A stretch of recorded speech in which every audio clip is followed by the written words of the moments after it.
அமைச்சர் உதயநிதி ஸ்டாலின் அரசியல் நாகரீகம் தெரியாமல் பேசி வருகிறார் என்றும் ஆபாச பிரச்சாரம் செய்து வருகிறார் என்றும் அதிமுக செய்தி தொடர்பாளர் அப்சரா ரெட்டி குற்றச்சாட்டு கூறியுள்ளார். மேலும் அவர் கலைஞர் கருணாநிதி செய்த 3 திருமணங்களும் சட்ட ரீதியான திருமணமா, இவர்கள் அனைவரும் அவருடைய உண்மையான வாரிசுகளா என்று கேட்டுள்ளார்.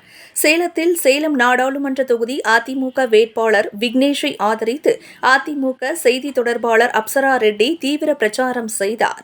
அதனைத் தொடர்ந்து அவர் செய்தியாளர்களை சந்தித்தார்.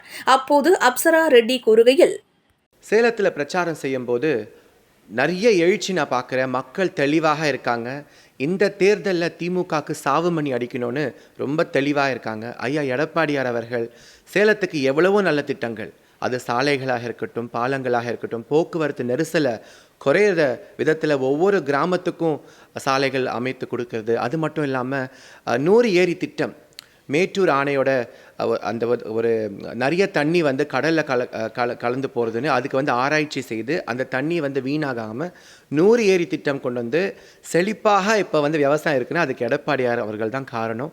அதே போல் இப்போ நீங்கள் பார்த்தீங்கன்னா கால்நடை பூங்கா வந்து 1000 ஏக்கரில் 1023 கோடி மதிப்பீட்டில் ஐயா வந்து தொடங்கினார்.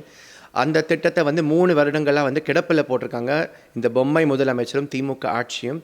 நான் ஒன்று கேட்குறேங்க, இப்போ இந்த மக்கள் வந்து உதயநிதியை பார்க்குறாங்க. உதயநிதி ஒவ்வொரு மேடையிலுமே வந்து கவர்ச்சிகரமான ஆபாசமான பாலியல் ரீதியான காமெண்ட்ஸ் அடிக்கிறது, விமர்சனம் செய்கிறது, கடுமையான வார்த்தைகளில் தலைவர்களை பேசுறது, இது கொள்ள முடியாத ஒரு விஷயம்.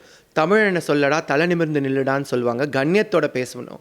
அது கருணாநிதி அவர்கள் இருக்கும்போதும் சரி, அம்மா அவர்கள் இருக்கும்போதும் சரி, ஒரு கண்ணியம் இருந்த அரசியலில். இப்போ ஸ்டாலினும் அவரோட மகன் பார்த்தா வந்து கேடுகெட்ட அரசியல் பண்ணிக்கிட்டு இருக்காங்க. உதயநிதி ஸ்டாலின் அவர்கள் வந்து என்ன வயசு, என்ன நாகரிகம், இதெல்லாம் ஐயா பற்றி பேச இவனால் ஒரு தகுதி இருக்கிறவரா உதயநிதி ஸ்டாலின் எல்லாம்? உதயநிதி ஸ்டாலினுக்கு மக்கள் தகுந்த பாடம் புகட்டுவார்கள். அவர் வந்து சொல்கிறார், இவங்க முட்டி போடுறாங்க, அவங்க முட்டி போடுறாங்கன்னு. நாங்களும் பேச முடியும். அவங்க தாத்தா எத்தனை குட்டி போட்டார், அவர் சேர்ந்த மூணு திருமணமும் வந்து லீகலான திருமணமாக, இவங்கெல்லாம் வாரிசுகள்லாம் வந்து நிஜமான வாரிசுகள், நம்மளெல்லாம் கேட்கலாம். ஆனால் நம்ம செய்ய மாட்டோம். ஏனென்றால் நம்ம நாகரிகத்தை கருதி நம்ம இதெல்லாம் கேட்க மாட்டோம். ஆனால் உதயநிதி ஸ்டாலின் அவர்கள் மேடைக்கு மேடை அசிங்கமாக பேசுகிறார். மணி அடிக்கிறாங்க, விளக்கு பிடிக்கிறாங்கன்னு.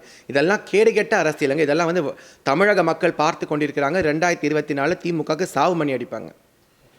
திமுக காரங்க வந்து எந்த தொகுதியிலுமே வெற்றி பெற மாட்டாங்க. 40 அதிமுக தான் வெற்றி பெறும். ஏனென்றால் திமுக வந்து அனைத்து பொருட்களோட விலையும் ஏற்றிவிட்டு, வரிகள் ஏற்றிவிட்டு, இப்போ வந்து பொய் வாக்குறுதிகள், சிலிண்டரோட விலை குறைக்கிறோம், பெட்ரோல் டீசல் விலையை குறைக்கிறோன்றாங்க. 3 ஆண்டுகளாக இவங்க ஆட்சியில் இருக்காங்க. என்ன செய்திருக்காங்க? கல் மட்டும் தூக்கி அனைத்து இடங்களுக்கும் உதயநிதி நீட்டுக்காக போகிறாரு. ரகசியம் தெரியுன்றாரு. இந்த 3 வருடங்களாக வந்து 38 நாடாளுமன்ற உறுப்பினர்கள் அவர்களோட நாடாளுமன்ற உறுப்பினர்கள் தானே. ஏன் நாடாளுமன்றத்தில் அந்த கல்லை காமிக்க மாட்டேங்கிறாரு? அவருக்கு தெரிந்த ஒரே ஒரு அரசியல் அராஜக அரசியல், வாரிசு அரசியல், ஆபாச அரசியல். தமிழகம் முழுவதும் பிரச்சாரம் போறீங்க. அதிமுக வரவேற்பு எப்படி இருக்கு? அதிமுகவோட வரவேற்பு வந்து பிரம்மாண்டமாக இருக்குது. மக்கள் எழுச்சியாக இருக்காங்க.